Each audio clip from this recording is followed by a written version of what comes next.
Merry Christmas Eve, everyone. This is Jennifer. It is December 24th, 2012. This is my month 10 video. So, my month 10 gastric bypass update. This is the second time I'm making this video because the first one was just rambling and I couldn't get my words right and blah, blah, blah. So this week I've lost 4 pounds. So I'm finally out of the 220s. It seems like every 20 pounds I have an issue getting out of that weight range. I had an issue with the 260s. I had trouble getting out of the 240s, and I've been having trouble getting out of the 220s. But as of this morning, I am 219.6, so I'm glad, and hopefully it's all downhill from there. I want to do a full body shot because I want to do one of those once a month on my videos. Excuse me. I'm just wearing, like, normally what I would wear to bed because I still have to take a shower because I'm going out today for Christmas Eve to my family's house, so I haven't taken a shower yet, so sorry about all this. And my night clothes are really the only clothes that fit. I only own 5 pairs of pants right now. 2 of them are sweatpants, so I'm in a size 18-20 in my sweatpants. I have 2 pairs of dress pants, and those are size 18 and 18W, whatever the W stands for, I really don't know. And then my jeans are a size 22, and they are way too big on me. They are huge. So I'm not going to wear them for this body shot thing, because you wouldn't even see what I look like. But this is normally what I wear to bed, and it fits. So I'm just going to show you this, and then I will continue from there.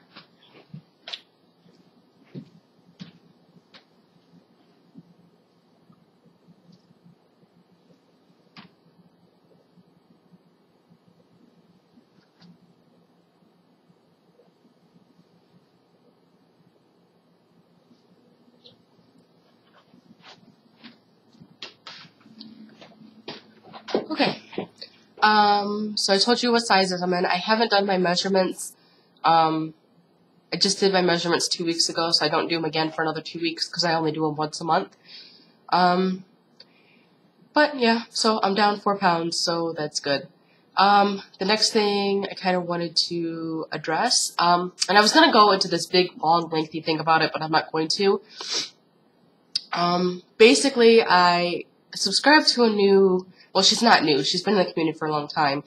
But I subscribed to somebody that most of you know, simply because she had her plastic surgery at Cosmed, which is in Tijuana, Mexico. And it is where I was considering going for my plastic surgery, which, just as like a background information here, if I'm able to have plastic surgery, which I will not be able to do for monetary reasons for at least 9 to 12 months, I'm just in the research phase right now. If and when I'm able to do it, I'm considering going to Tijuana only because it's so much more affordable. But I really only want to get my arms done because my arms are really bad, and a breast lift done. And I probably can't afford anything else other than that. If I can, I mean, hallelujah, it'd be great to have, you know, the stomach and the thighs and the hips done. But, or the thighs.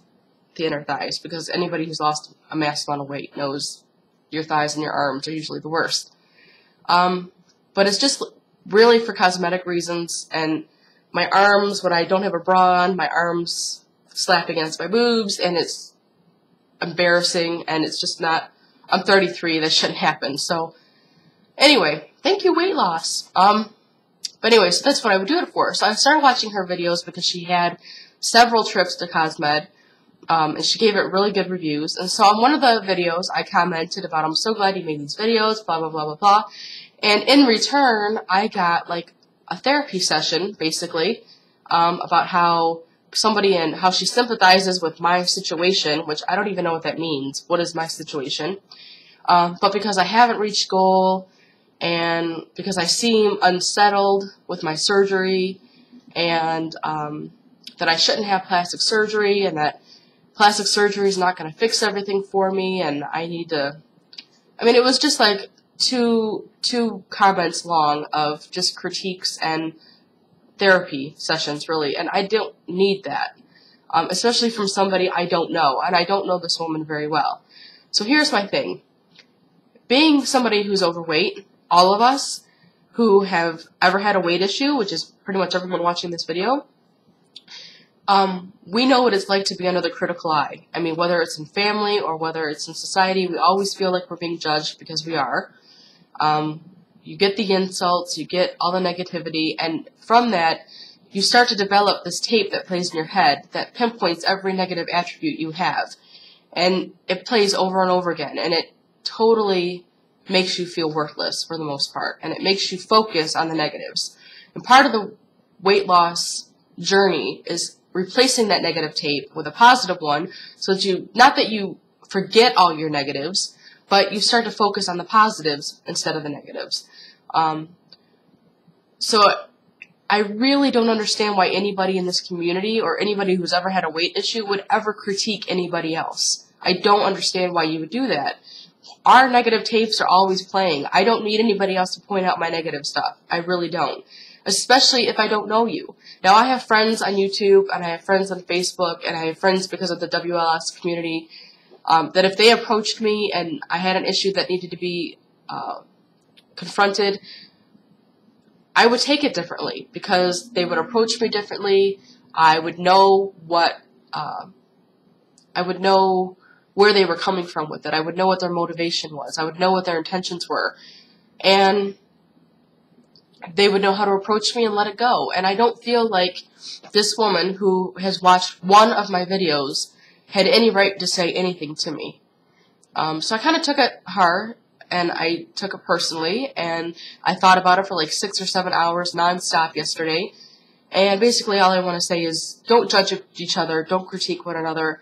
I'm speaking to myself just as much as I'm speaking to you, because I have in the past had a history of providing unsolicited advice, and it's really not necessary, and I see how negative it can be, and I don't want to be a negative person. I don't want to negatively affect anybody. So, excuse me. So yeah, just don't judge each other, because it's not necessary. Anyway, my last point that I want to make in this video, is that Janine, who is Pink Lily Fish, I believe, on YouTube, she, in her last video, totally rocked it and lost 9 pounds, so very good. Congratulations. And she kind of showed everybody what she had eaten for the week. And, I mean, all of our bodies work differently because we're just unique. And then they work differently on another level because we've all had different surgeries. But when one of us does very exceptionally well, the first thought we all think is, well, what did she eat? What did she do? Did she exercise? What did she eat? How much did she eat? And we always have this thing in the back of our heads that we're the only ones that ever cheat. We're the only ones that ever eat bad food, and we're so horrible, and we just beat ourselves up. And so my challenge to you, whether you're a constant viewer or a friend or somebody who's had surgery or not had surgery, I challenge you to track your food and your water intake for an entire week. You can also track your exercise. And then next week in your video, share it with us. I started tracking today. I use sparkpeople.com. And that's just what I prefer. I hate MyFitnessPal. I will never use it again. I've tried using it, and it sucks to me. I hate it. But Spark People I really like, and I've used Spark People for years, even before I had weight loss surgery. So I started tracking my water and my food and everything, and you know, whether you lose weight this week or you gain weight this week, I think it's interesting to show people what it is that you eat. Not only to say, like, this is what you have to do to be successful, but just to show people, that you're human and that you may not make all the right choices, or maybe these are some different protein options than somebody else considered, or maybe your surgeon told you to eat 4 times a day, whereas my surgeon told me to eat 6 times a day. I'm supposed to have 3 meals and 3 snacks. And my protein goal for a day is only 68 grams. And I know a lot of you are supposed to eat way more protein than that, but I'm only supposed to eat 68 grams of protein a day. So it'll just be interesting to see each other's differences. A lot of us have somebody in the community who's close to the same starting weight or had the same surgery date, or even if you're not in the community, you always have somebody that it's always good to kind of see what somebody else is doing. So yeah, I challenge you to do that. Next week I'm going to show you what I've done and what I've eaten, and hopefully this will also clear up the whole concern that everyone's having with me lately about, I guess in my last video I said that I hadn't really changed the way that I've eaten. What I meant by that was the food that I ate prior to surgery, I'm still eating it now as long as it fits in the guidelines. Like, I'm not eating everything that I ate pre-op. I did change my eating habits in terms of I'm not eating fast food. I eat fast food maybe once or twice a week, and it's only Taco Bell. I don't eat any other fast foods anymore. And when I go to Taco Bell, it's one item, and I know how many calories is in it. I know how much protein is in it. It's the same item every single time I go. I don't get like a whole meal like I used to. I'm not eating, I used to eat fast food once or twice a day, every day. I'm not doing that. I'm just saying that there's foods that I liked prior to surgery that I eat all the time now. So to me, in my respect, I haven't changed what I've eaten because those are foods that I've eaten prior to surgery. But aside from cutting the sugars down and cutting the carbs down, I am following the guidelines. I do eat protein first. I don't drink with my meals. I'm taking my vitamins. I'm drinking my water. So you got my water right here. And that's the other thing I wanted to say real quick. Does anybody else have issues drinking bottled water? Because it seems like to me, like if I drink a bottled water once, like a generic brand, once a great water, or even Aquafina or Ice Mountain, if I drink like a regular bottled water once in a great while, but keep Smart Water as my main source of fluid, really, then I'm fine. But if I, like when finances are tough and I go and I just buy 24-pack water for $3, that water seems to make me nauseous and it really upsets my stomach. And I don't know if anybody else has this issue, but it seems like my body only likes Smart Water. I don't know. Whatever. Maybe it's just me.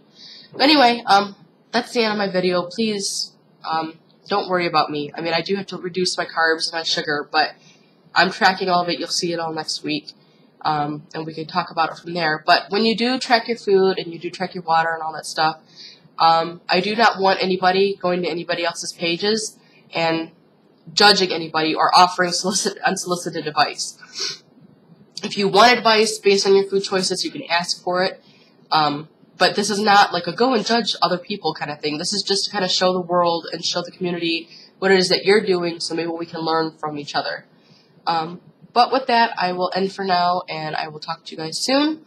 Have a wonderful Christmas if you celebrate Christmas, or I think it's Boxing Day in Canada and Kwanzaa and all that on the 26th, I think. Yeah, on the 26th. It's Boxing Day and Kwanzaa. So anyway, I will talk to you guys all soon. Thank you so much for watching, and I will talk to you guys later. Bye.